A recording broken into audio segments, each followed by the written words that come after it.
deutsch-sowjetische Freundschaft. To było direktnie do towarstwa použitkovne celé DDR.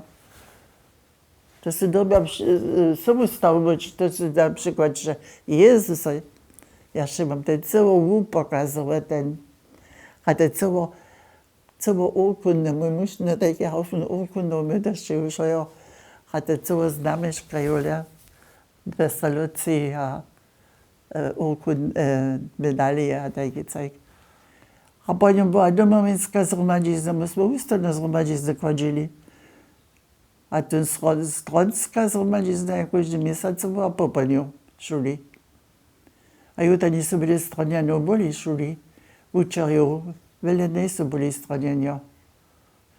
I też jeden był, który się brał, der te meno breitstehenden żył.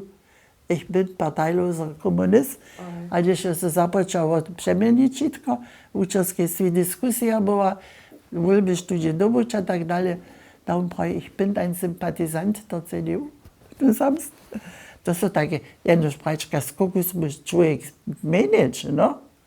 Aber se přesvědčit, to tady drudy neoprajne se je to zložka, to se přesvědčit v tom času. Tak je nič to nedává. O ničím druhým přesvědčil, no?